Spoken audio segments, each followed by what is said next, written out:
बिहार में वोटबंदी पर supreme court का आज का जो आदेश आया है उससे क्या बिहारियों को मिलेगी कोई राहत या फिर चुनाव आयोग और मोदी तंत्र की होगी बल्ले बल्ले। नमस्कार दोस्तों, मैं आपकी दोस्त भाषा। आप देख रहे हैं बेबाक भाषा पे दो टूक कार्यक्रम।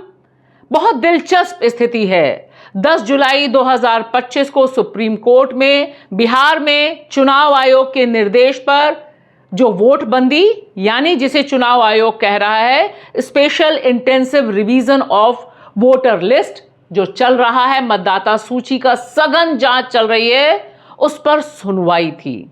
उस पर आदेश बहुत दिलचस्प आया है क्योंकि एक तरफ सुप्रीम कोर्ट ने इस पर गहन चिंता, गहन विमर्श किया कि आखिर चुनाव आयोग ने जो 11 डॉक्यूमेंट्स मांगे हैं उसमें आधार जैसी बुनियादी चीज को क्यों नहीं माना है। लेकिन दूसरी तरफ कोई अंतरिम रोक नहीं लगाई गई है और सीधे सीधे कहा गया है कि चुनाव आयोग जो कर रहा है वह उसका कॉन्स्टिट्यूशनल मैंडेट है। और देखिए, तस्वीरें बहुत दिलचस्प हैं।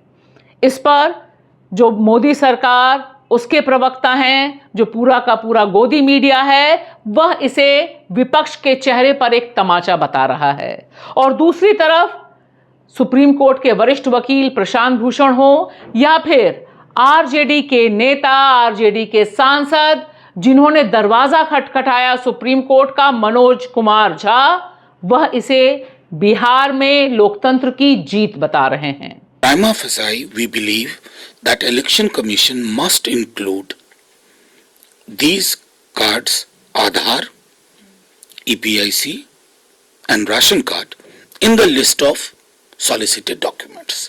मैं समझता हूं कि ये एक बहुत बड़ी विजय है। एक बहुत बाकी सारे सवाल 28 या उसके बाद भी तय होंगे, लेकिन इस प्रक्रिया को जिसमें हमें डर था, न सिर्फ हमारे दल को बल्कि बिहार के एक आम नागरिक को, कि वो एक्सक्लूड हो जाएंगे, वो इंक्लूजन की प्रक्रिया बनी रहे, मैं समझता हूं उसकी दिशा माननीय सर्वोच्च न्यायालय ने दी।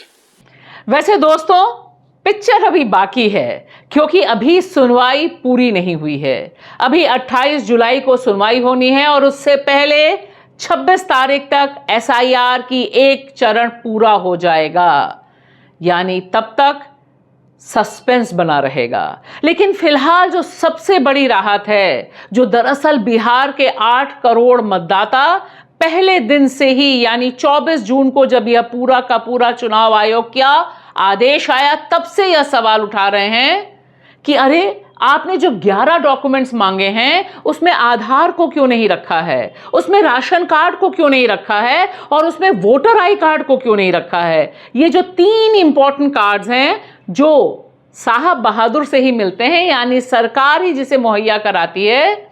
और सबसे मजेदार बात कि ये जो 11 दस्तावेज मांगे हैं इनमें से अनगिनत दस्तावेज सिर्फ और सिर्फ आधार पर ही केंद्रित होते हैं। यही बात, इसी बिंदु को पकड़कर सुप्रीम कोर्ट ने लंबा विमर्श किया और सीधे सीधे कहा कि आधार को एक्सक्लूड करके सही नहीं कर रहा है चुनाव आयोग। और ऐसा लगता है जो पूरी सुनवाई, जो पूरा रवैया रहा सुप्रीम कोर्ट का, उससे कि ये तमाम कार्ड्स चुनाव आयोग को कायदे से इंक्लूड करने पड़ेंगे इस एसआईआर प्रक्रिया में।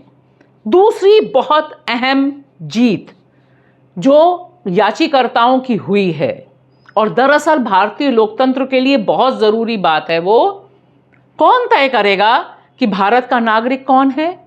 क्योंकि यहां पर ध्यान दीजिए कि चुनाव आयोग यह कोशिश कर रहा है कि एसआईआर के जरिए वह तय करे कि भारत का नागरिक कौन है और कौन नहीं। इस पर दो टूक शब्दों में सुप्रीम कोर्ट ने कहा कि यह काम चुनाव आयोग आपका नहीं है, इस काम से आप बाहर हो जाइए। आपका काम मतदान कराना है, वोटर लिस्ट तैयार करना है, वह आप काम कीजिए। कौन भारत का नागरिक है और कौन नहीं है, यह देश के गृह मंत्रालय का काम है, उसे करने दीजिए। लिहाजा एक बात साफ हो गई कि जो पूरी कोशिश हो रही है और अब इस वोट बंदी की प्रक्रिया पूरे देश भर में लागू होगी, ऐसा चुनाव आयोग कह भी चुका है और आज भी अदालत में साफ हो गया है। अब आने वाले समय में इस एसआईआर को यानी स्पेशल इंटेंसिव रिवीजन को देश की नागरिकता से नहीं जोड़ा जा सकता है।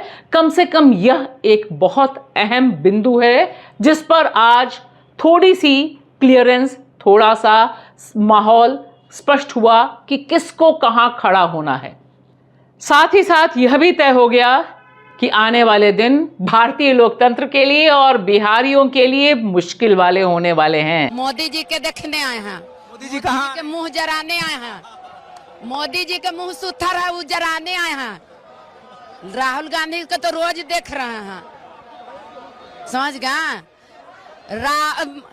हमारे बाबा साहब लड़ के अंग्रेज के भगा के हमारे देश आजाद करके तोरा मेरा सबके अधिकार दे के वो चले गए हैं। एक किस्म बराबर पहचान पत्र के रद्द करके आई कौन पत्र लाएंगे? आधार कार्ड लाए, भतार कार्ड लाए, आयुष्मान कार्ड लाए, शक्ति कार्ड लाए, वो प्रूफ नहीं है, वो प्रूफ नहीं है। अब कौन कार्ड लाने वाला है जो हम लोग के बाप दादा के पहचान पत्र प्रमाण पत्र मांगता है? कहाँ से देंगे? कहाँ से देंगे? वो अपन बाप दादा के लावे प्रमाण पत्र। क्योंकि एसआईआर चलेगा और जिस तरह की तस्वीरें, खबरें जमीन से आ रही हैं, जिस तरह से लोग नाराज हैं और जिस तरह से बड़े पैमाने पर नागरिकों का नाम कटने की आशंका जताई जा रही है, वह तलवार अभी भी लटक रही है। खास तौर से उन लोगों का नाम जो 2003 के बाद सूची में शामिल किया गया है। उनके लिए क्या प्रोविजन होगा, क्या प्रोविजन में ढील मिलेगी, यह तब पता चलेगा जब 26 को यह प्रक्रिया पूरी होगी और उसके बाद जब वोटर लिस्ट बनने से पहले इस पर 28 जुलाई को सुप्रीम कोर्ट में फिर सुनवाई होगी। फिलहाल कम से कम राहत है अगर आधार, राशन कार्ड और वोटर आई कार्ड इंक्लूड हो जाते हैं इन लिस्ट में, दस्तावेजों की लिस्ट में, तब शायद 8 करोड़ बिहारियों की बुनियादी चिंता खत्म हो जाएगी। लेकिन क्राइसिस चलता रहेगा और यहां ध्यान रहे कि जिस तरह से 9 जुलाई को बिहार के हर जिले में लोगों ने सड़क पर उतरकर वोट बंदी के खिलाफ एक बड़ा अभियान शुरू किया, वह अभी जिंदा है, जिंदा रहेगा और शायद उसी के बल पर बिहार में लोकतंत्र बचेगा। शुक्रिया।